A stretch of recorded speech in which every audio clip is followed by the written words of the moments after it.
You know what was so interesting about this game is Milwaukee really lost their cool. And I'm not talking about like emotionally. We did have that one little blow up from Middleton where he got on the ref and got the tag. Yeah. But aside from that, it was a implosion mentally with their approach to the game. You talk about this a lot on your show on Fox, this idea of like the way the game of basketball has changed to where shot result, like jump shooting result, swings the games wildly. And like, one team makes their threes, the other team misses their threes, suddenly you got a blowout. And like, what's so funny is a lot of the analytics guys over the years have tried to kill this idea of like the hot hand theory. Like there's no such thing as getting hot. It's 100% random.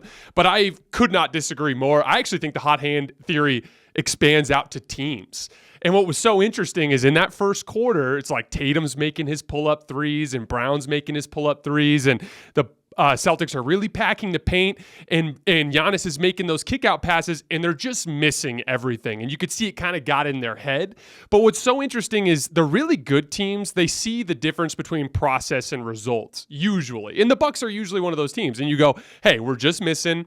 Eventually, these shots are going to start falling. Then we'll regain control of this game. But no, in that second quarter, they completely lost their cool in terms of their execution. Just dribbling up the floor. Giannis just dribbling up the floor and shooting pull-up jump shots, even though none of them were going in. Drew Holiday's dribbling up and shooting shots. Chris Middleton, like they got away from what was getting them the good looks in the first quarter that they just happened to be missing. And I was actually messaging a couple people that I talk with during the games, and I was saying like, this is actually a little bit fool's gold for Boston early because they were taking contested pull-up threes. Tatum and Brown were, and they were going in. And I actually thought the script would flip in the second quarter if Milwaukee stayed with their process, but they did not. And that's what's so interesting is like Boston is a team that we've always kind of gotten on for being a team that struggles with execution. But that was the opposite of the script in this particular game. And the narrative coming out of last year's Eastern Conference semifinal series between those two teams was very much like Boston got away with one, Middleton was out, Giannis almost beat them by themselves. But really, all season long, Boston's looked great against Milwaukee. There's clearly no mental advantage there. Boston likes their chances in that matchup. Yeah, what's funny about the West this year is about who hasn't played. AD misses time, LeBron, KD's out, Andrew Wiggins, Kawhi, Paul George now is hurt. The East is actually the opposite. The East is about, are they going to get Tatum rest? The new Celtics coach, they want to get Jaylen Brown All-NBA. So they're, inserting him. Like tonight, the Celtics got their guys out. But there's been a real push in Boston. Why is Jaylen Brown and Tatum in these games late? Well, the word around the league is they want to get Jaylen Brown an All-NBA bonus. To foster chemistry with a new coach in a room, you want to make sure the guys like you. And also, Tatum too many minutes. Embiid, should you be resting Embiid and Harden down the stretch? Harden we've seen because of his ball-centric style, although he's a better distributor this year. We've seen him kind of lag off. So I feel like I get a true test of what the East is. Cleveland matches up very well with Boston. Very well. Boston this year matches up very well with Milwaukee. Chris Middleton is not the same player. So they're a very good defensive team on most nights. Lopez, Drew, and Giannis are tremendous defensive players. But I do feel like I know what the East is. The West, when LeBron and AD are playing, and now Austin Reeves has emerged, you're like, oh, okay, that's different. Austin Reeves is a real three in this league. So I kind of feel like I know. I kind of feel like if Cleveland faces New York, Knicks don't have enough shot makers. Cleveland's winning that series. And I kind of feel, I think Philadelphia, not that they're fool's gold. I don't trust them situationally. I feel I'm going to get Milwaukee and Boston. And to your point, the Celtics have matched up really well with them. Yeah, and that little bit of extra ball handling with Malcolm Brogdon, it was interesting. One of the big things and I want to give the Bucks a little bit of slack. They were on the tail end of a back-to-back. This is 2 times in a row that the NBA has handed them major national television matchups, the Nuggets game and this game, on the tail end of a back-to-back for whatever reason, which I would hope that if we were having this conversation 10 years from now, they'd get rid of back-to-backs because it's just so bad for the television product and a bunch of different things. But Milwaukee was really struggling to contain Boston's ball handlers. years. And you know what's funny is Milwaukee's never been a super athletic or quick team compared to some of the other teams in the conference, but they have this system, right? Like, it's okay. You don't need to keep everybody in front. All you got to do is funnel them to Brook. But then it's like Boston's going to park Al Horford out past the three-point line, and now Brook can't hang out by the rim the way he usually does, and it kind of forces guys to slide their feet. And all of a sudden, guys like Joe Ingles and Jay Crowder look pretty slow, and they can't keep anybody in front, and that becomes an issue. Then on the other end of the floor, Boston's just containing all of that dribble penetration from Milwaukee. I've talked about this with you before, but I always look at perimeter defense as like the line play in the NFL. It's like that unseen battle that not enough people pay attention to. Whether or not you're containing ball handlers versus giving up a bunch of straight line drives is usually the difference between whether or not your defense has a fighting chance or not. I'm surprised you're so low on Philly, though. You know, Philly's had a couple of major national television games where they've shown up. I've actually been really impressed with Embiid and Harden's fight and their competitiveness, although I'm disappointed in Embiid for sitting out that Nuggets game. But I actually give them a little bit of a puncher's chance, especially against a team like Milwaukee. I just don't like their chances against Boston. That's the one matchup I don't like for Philly. Well, and also, it's not that I don't think, since December, like mid-December, I think Philly's like the first or second best team in the league. So Maxi's really highly athletic. Harden's become, I think, a better team player. Embiid is, I wish he would have played against Jokic as my number 2 MVP. Doc Rivers is Joe Torre. Great managing egos. He's really good with that. Always has been. If you go back to Joe Torre was never great situationally, but man, Steinbrenner, A-Rod, Jeter, they had to switch positions for A-Rod. There's a lot of moving parts. Joe Torre was the stepdad. Nobody ever wanted to disappoint. Like, everybody liked Joe. He had Don Zimmer next to him. You never thought, that's Doc Rivers. I don't think Doc late is Eric Spoelstra. I don't think he's Ty Lue late. I think Spoelstra Kerr. But he's really good at managing a room for 6 months. So I like Doc, but situationally, boy, he's blown some leads, some late games. And not that they're fool's gold, but when you haven't won a ring, you do tend to play harder consistently in the regular season. You're seeing it now with Cleveland. They play hard. First of all, their average age for their starters is about 23 and a half, so they're playing their ass off. And you see it, by the way, you see it with Denver. You see it with Sacramento. Whereas, Golden State, even Phoenix, they've been to a final. So it's not that I don't believe, I argued this for years with friends and Bill Simmons. The NBA is 2 seasons. Football's not. It's 1 game a week. If you're not serious, you get hurt. Same in hockey. But it's different in basketball. It's 2 sports. And I'm always just reluctant to embrace teams that haven't won a title with talent.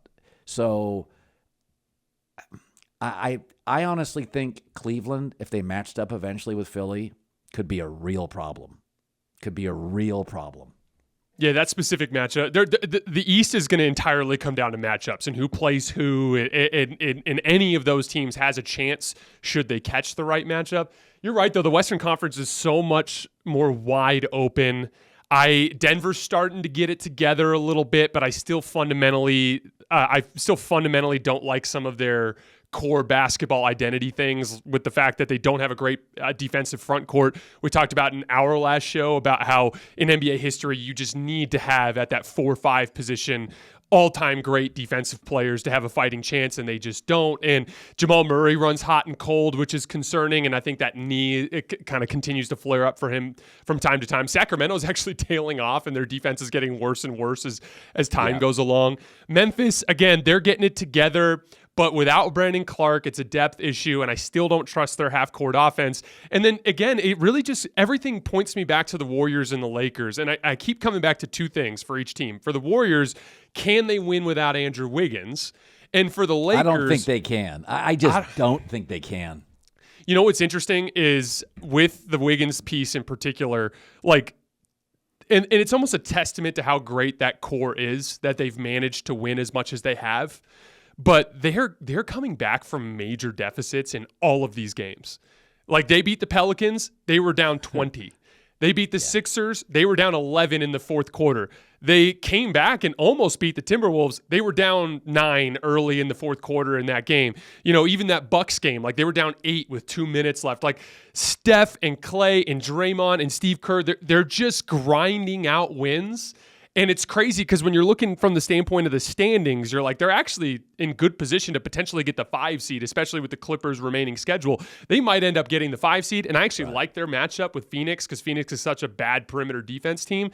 But the thing is when they get to those higher level, high pressure situations and late rounds of the playoffs, you just need Andrew Wiggins. You do. One of the most underrated parts of their playoff run last year was the job he did on Luka Doncic and the job that he did on Jayson Tatum. And taking him out of that equation makes everything so much more difficult for them. And I want to so bad believe in what they can do.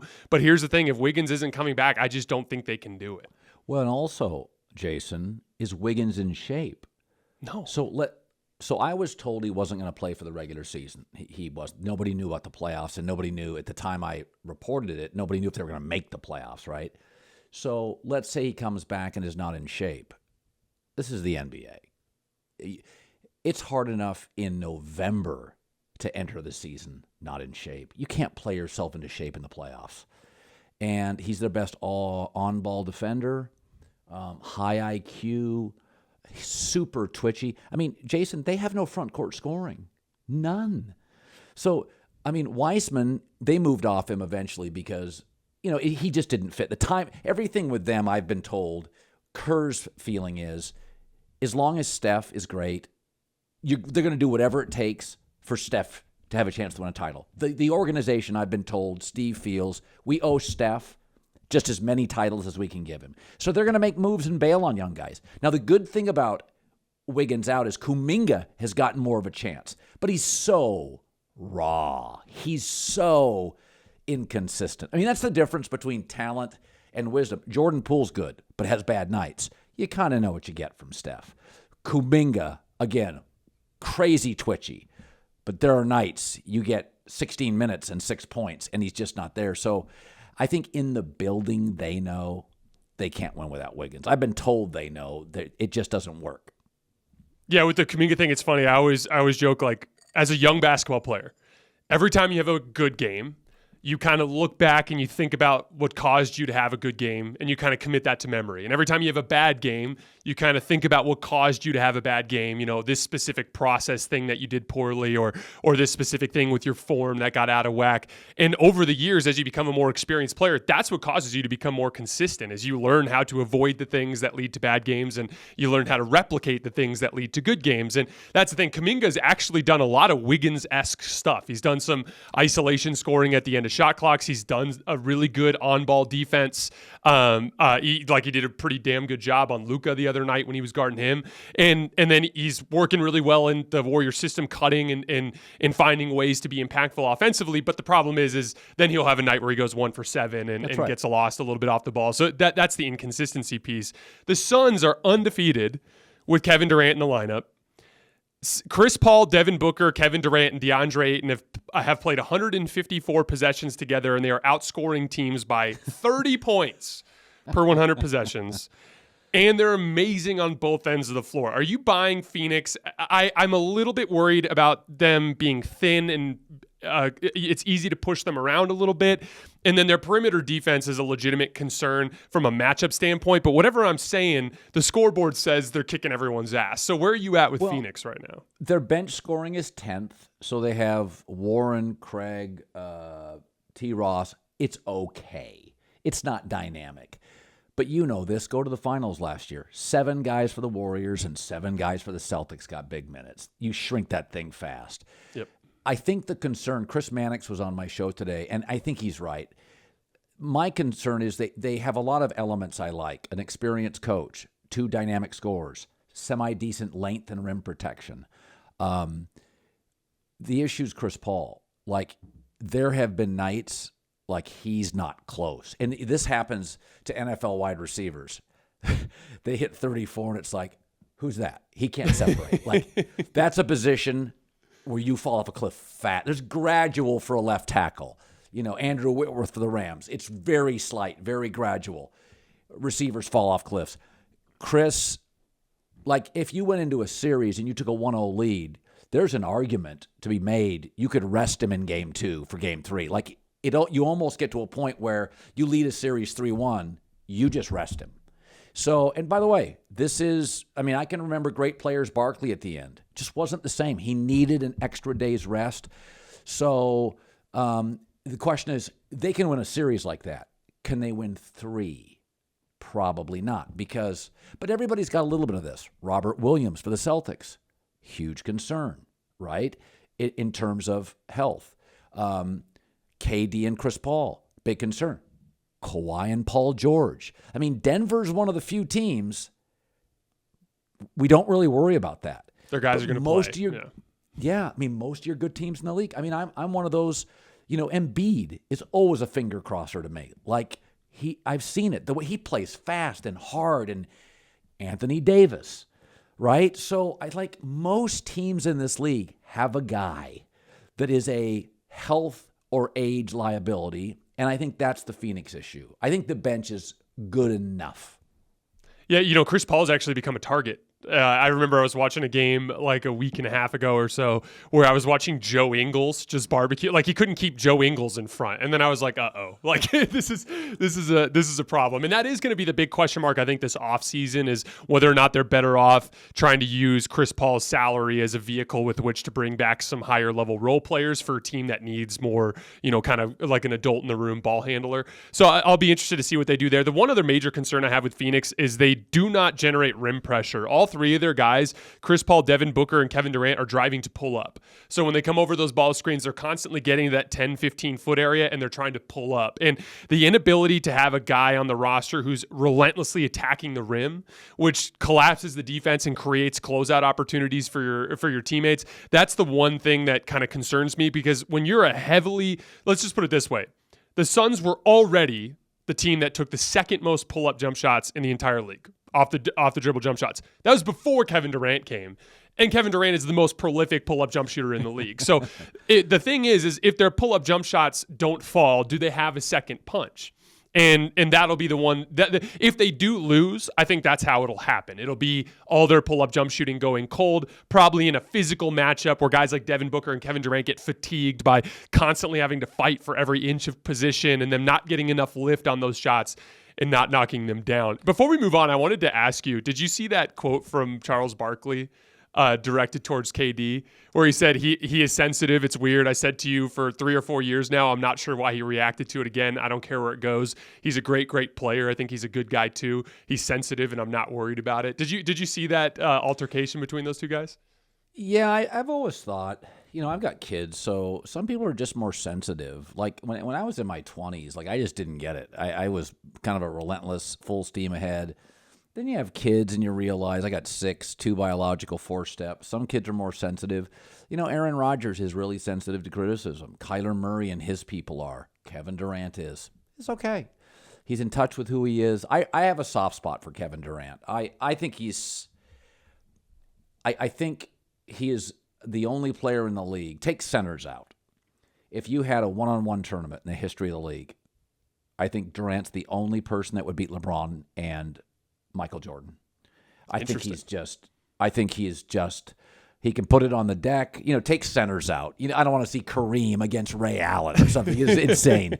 But if you're talking like, Dirk Nowitzki, Durant, Giannis, or the high end, I think Kevin's one of the greatest scorers. He's also a willing defender. I think he's really smart, but he's a different cat. His upbringing, he's just different. And it's like, I'm going to accept that. Everybody comes from different backgrounds. And Barkley's, listen, I think about this all the time. If I was a pro basketball player and literally one of the greatest players ever was ripping me on television and all my friends are DMing me, like Adam Silver said a year ago, he goes, my players are miserable. So I'm old. I don't care, right? And I don't sit on the internet, but I didn't generationally, Jason, grow up with a phone. I'm not on it all the time. I mean, Friday, when I leave work till Sunday, I'm not even on my phone. I got my staff said I'm not even close to it. Kevin grew up you did in the iPhone generation. It's a magnet. My kid's eyes are on it all the time. And he gets a little beat up by it. So I'm sympathetic. He is sensitive. but I'm going to embrace that. I would love to see him win in Phoenix. I really would love it. I think it would be, it would validate a lot of, because listen, we both knew this. When he left Golden State, it was a really bad career decision. I've compared it to Mahomes saying, "I've got a buddy, I'm going to go to the Jets." No, don't do that. Don't. It was the same thing. But in basketball, we tend to give the star a little bit more of a mobility edge. The shoe sales, it's more of an individual game. There's not the team construct. LeBron leaves.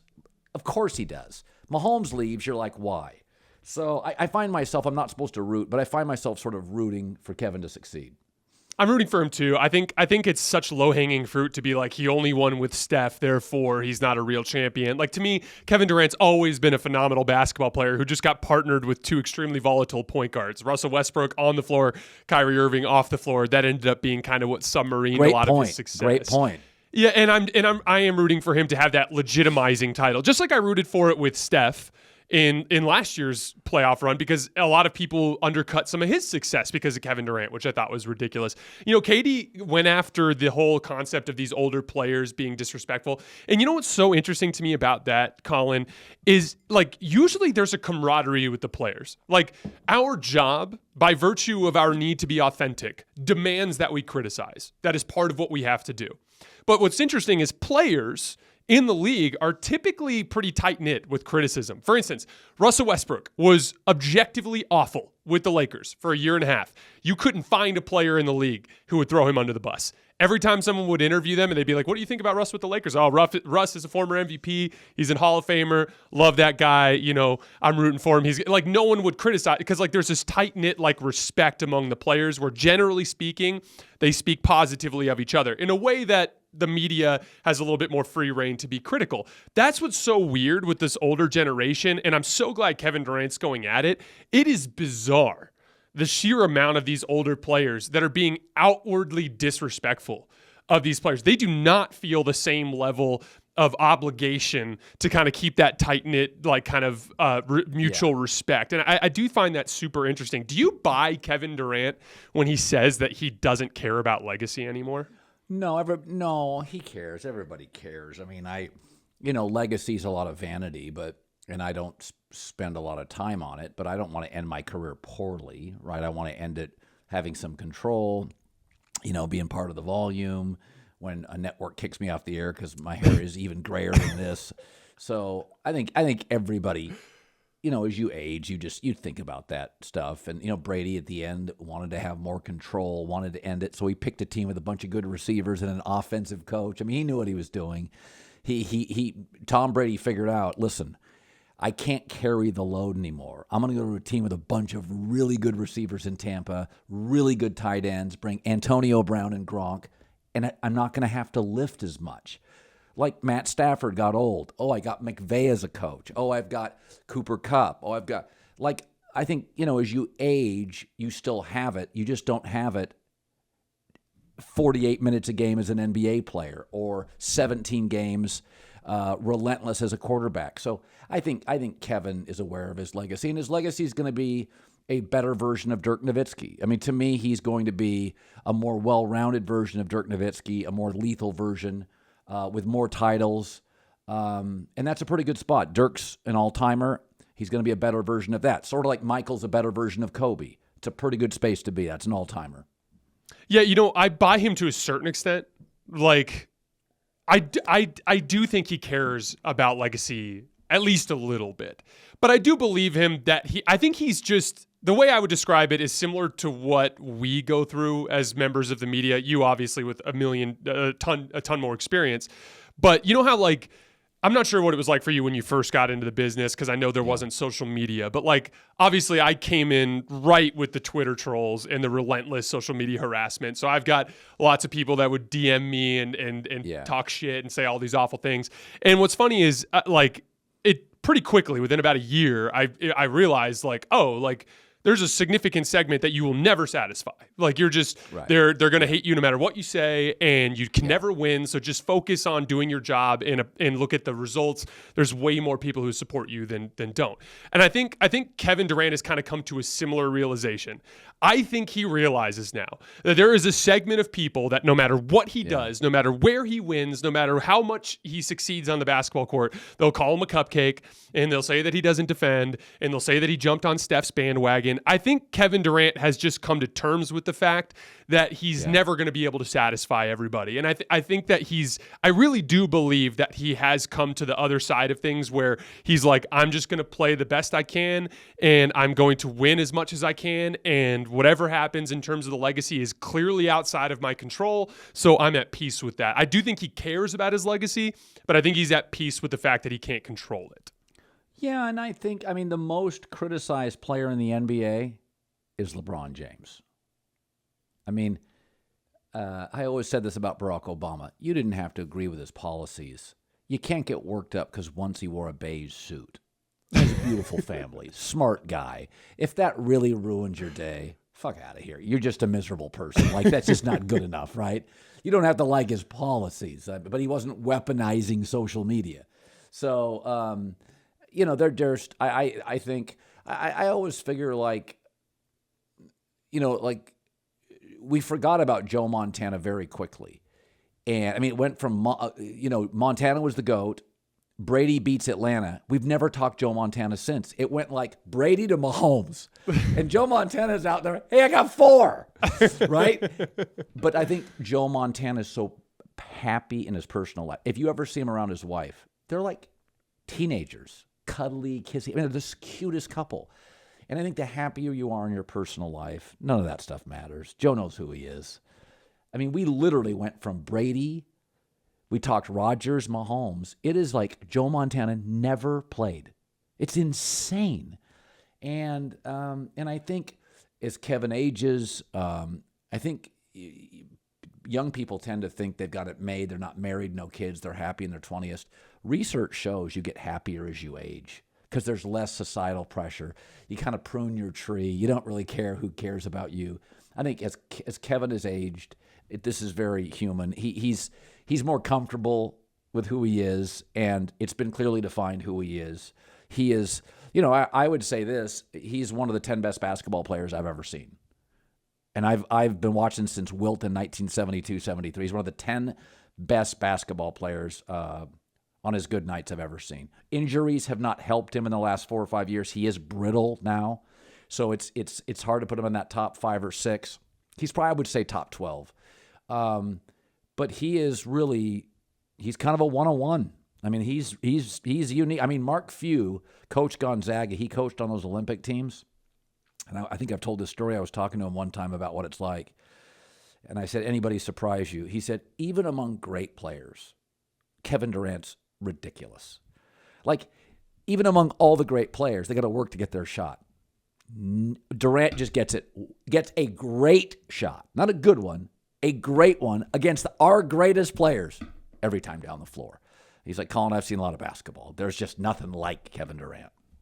Yeah, the putting him all-time list gets so convoluted by centers. Yeah. Because they're just, I take him out almost, yeah. Me too. I keep a completely separate list. It's like, just here's all the best perimeter players of all time. And I think Kevin Durant is clearly one of the 10 best perimeter players of all time. It's just, how do you even compare him to someone like Wilt? It's a completely different sport. I think you make an interesting point, though. It's really this simple. If you become secure in who you are and what you've accomplished, then you're never going to allow some stranger to convince you're something less than that. And again, I do believe that Kevin Durant, in a previous version of himself, 5-7 years ago, I think he did buy into that stuff a little too much, and he let the noise get to him a little bit. But I do believe him that he's made a little bit of a transition into a new phase where he's more kind of at peace with the fact that he can't control that stuff. So I want to talk about the Lakers for a minute, because, Colin, I'm going to be honest with you. Every time I watch them, especially with LeBron, with him being back, I am so tempted to pick them to come out of the West. They are 4-1 when LeBron has played post-deadline. That one loss was a loss to the Bulls that they immediately avenged and kind of kicked the shit out of them. And in that game, Anthony Davis had a weird game. He only took 8 shots. It was just a weird loss for the Lakers on Sunday. They are outscoring teams with LeBron on the floor by 20 points per 100 possessions since the deadline. That is the same type of number that I was giving you with the Warriors in their top 5 starting lineup metric. Now, again, it's small sample size, but they've been dominant. Here's a crazy stat for you. The Lakers starters against the Bulls. By the way, the Bulls came into that game as the 5th best defense in the league. They are an amazing perimeter defense. They contain the basketball better than just about any team in the league. The Lakers starters scored at a rate of 155 points per 100 possessions against that Bulls unit with that starting lineup. Yeah. The combination of amazing off-ball offensive skill with guys like Austin Reeves and D'Angelo Russell, and then LeBron James and Anthony Davis just being 2 of the biggest walking mismatches in the league. Like how awesome is that it's like, oh, our guards are struggling with the Bulls ball pressure. We'll just have Anthony Davis bring the ball up the floor because Vucevic can't guard him. And then we'll post up LeBron James on Alex Caruso and get fantastic shots every single time. I think they're going to get mismatches like that in every single series in this playoff run should they stay healthy. So there's 2 things that concern me. LeBron's health, Anthony Davis's inconsistency and health, because he is the kind of guy that'll take 8 shots one night against the Bulls, even though he's being guarded by like Derrick Jones Jr., and then take 20 shots and score 38 against the same team the next night. That's definitely a wild card. But I do think when they're clicking on all cylinders, I think they have a higher two-way ceiling than any of these teams in the Western Conference. Am I too high on them, or do you agree? Well, there's one thing they do exceedingly well, and this is where they're the opposite of Phoenix. They're going to get a lot of free throws. Anthony Davis attacks the basket. LeBron attacks the basket usually. Austin Reeves attacks the basket. So they're the opposite of Phoenix. Phoenix is always bitching about free throw opportunities. Lakers are going to get to the line. Everybody's going to say it's rigged. No, this is what they do. They don't pull up. Reeves he's a contact machine. He's always eliciting contact. Again, the other night, Anthony Davis shot 1-3. He gets to the line. When LeBron puts his mind to it, he does. So they're going to get a lot of free throws. The downside is that's a lot of contact. Anthony Davis hits the floor. So I kind of know what I see. They're going to get people into foul trouble. Darvin Ham is an excellent defensive coach. The minute Westbrook left, he got buy-in from the role players, and their defensive efficiency went through the roof. So they play real defense. They have a defensive coach. Vogel was a pretty good defensive coach. They have guys that attack the basket. They're going to get free throws, meaning they're going to be fairly consistent on offense. What I see is the liability, and I don't believe role players win titles. Malik Beasley, where did he go? Rui can play 12 minutes and give you 1 shot and no points. He's just – that's why he moves. Their bench at times is just not there. Now, they tend to be guys that will commit on the defensive end, but I think you're going to get a very consistent effort. They'll play good defense. They'll get to the free throw line. They're going to be in games. Absolutely going to be in games. Whereas you watch, there are teams like, if Phoenix doesn't hit shots, they don't get to the line as much. They're going to get blown out. By the way, the Warriors don't get much front court scoring. They settle on jumpers. They're going to have nights. They don't get to the free throw line. So anytime the Lakers actually have the worst style considering they have injured players, they're constantly in contact. Their players create it. So the good news is they're going to get to the free throw line. And if you do that, you force other teams to make substitutions. You get them out of their game because of foul trouble. So I think the Lakers will be a really consistent team. And you just cross your fingers on health. Reeves, when it first started, I thought, is he Jeremy Lin? A limited player who's getting minutes because Carmelo's out, Jeremy Lin's in. They just need his energy, right? And I thought, okay, LeBron, they just need his energy. But he really is an excellent passer, gets to the free throw line. He's a willing, I always say, is he a willing defender? Westbrook's a terrible defender. Kyrie's Luka's a terrible defender. Reeves is going to stick. He's a real player. He's a starting NBA player. It's funny. The free throw thing is so funny to me. When I was growing up listening to you, Colin, you used to all the time go after conspiracy theorists, and you'd be like, "What I hate about conspiracies is there's always one giant hole," and you'd be like, why didn't we ever find a Bigfoot, carcass somewhere one of these days, and to me, that's the thing with the Laker free throw debate is it's like, okay, the league is just trying to rig these games against the Lakers. It's like, then why didn't LeBron get the call against Tatum at the end of the game against Boston? Why didn't LeBron get the call against Christian Wood at the end of the game against Dallas? Like, if it was rigged for the Lakers, why they're getting the wrong calls wrong? You know what I mean? So I've never really bought into that. It's really this simple. They're one of the best teams in the league at defending without fouling, and they're one of the best teams in the league at getting to the free throw line. Therefore, you're going to have a massive differential. The second best free throw differential team is the Miami Heat, and they don't generate a lot of free throws. So again, they're the only team that's good at both. That's why they have the big deficit. It's the most simple explanation in the entire world. Now, the bench thing is super interesting, and this is where Darvin Ham, I think, has kind of dropped the ball a little bit post-deadline. The Lakers have 5 really, really good shot creators: LeBron James, Anthony Davis, Austin Reeves, D'Angelo Russell, and Dennis Schroeder. And one of the things that Darvin Ham has been doing is he's been going with the line shift approach with his subs. So he'll take D'Angelo Russell, Austin Reeves, LeBron, and Anthony Davis all out of the game at the same time. And then they ran a unit against the Bulls yesterday with Dennis Schroeder and 4 bench guys. And that's just, you're setting yourself up for failure. I always say that role players, if you can create for them small roles, they will thrive and knock those roles out of the park. As soon as you grow their roles, they have to outkick their coverage. They're not capable of it. They start to be in over their skis and they make mistakes. And so they need to have 2 or 3 of those guys on the floor at all times to have a chance to succeed. And Darvin Ham just hasn't really done, I think, a good enough job of staggering. That said, up in everybody's minutes, Malik Beasley is completely off the reservation. Like and this is a recurring theme with the Lakers. They're a high pressure franchise. Their fan base is ravenous. And I'll give you an example. D'Angelo Russell, and maybe it's because he was there when he was a kid in his formative years, he is thriving under that LA pressure.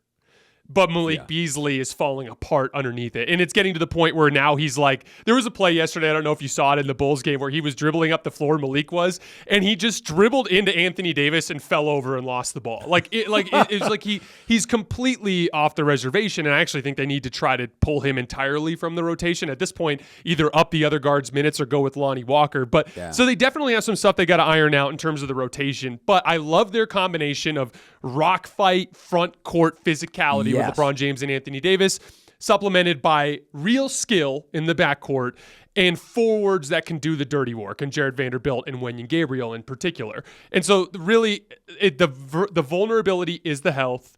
And you made a great point. They play a style that requires you to be resilient physically. The best example of this is that Suns series 2 years ago.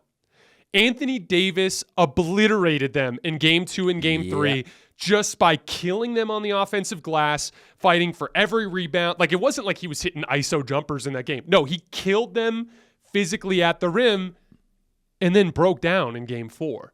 And so that's where it's like when you're asking them to go through 4 rounds, where you're playing, you have to beat a team 4 times in 2 weeks, 4 times in a row. It is a lot to ask. And that's why, if you ask me, gun to my head right now, who's going to win the West? I go Denver just because no one else deserves that faith. I'd go Denver and then probably Phoenix. But all those other teams, it's if Wiggins comes back, Warriors core, let's go. They're going to do it. Lakers, LeBron James, Anthony Davis stay healthy. Of course they can do it. Kevin Durant, Devin Booker get hot. Yeah, the Suns can win. But there's so many question marks with those groups, whereas Denver has just been good all year. And at what point does that become the safest bet? Well, I think the West all season is about who's healthy is winning. Why would it change in the playoffs? I think the playoffs are going to be the regular season. If LeBron and AD are healthy, watch out. Denver probably healthy, watch out. Clippers probably won't be. Wiggins probably won't come back. And Chris Paul or Kevin Durant get dinged. So, this is what it's been all regular season. Let's be honest, Memphis has depth. They lost John Morant for a spell, but they have real depth. They've won a lot of games. Denver, we can talk about, are they built for the playoffs, but they've got pretty good depth. They got about 7-8 guys that really play. So my guess is that's the playoffs. And I really do like Phoenix. I think the thing that's interesting with Denver is Draymond Green, his game doesn't get in Jokic's head because he plays so far away from the basket. So Draymond's really changes your offense. He's like Rodman, but a catalyst on offense as well.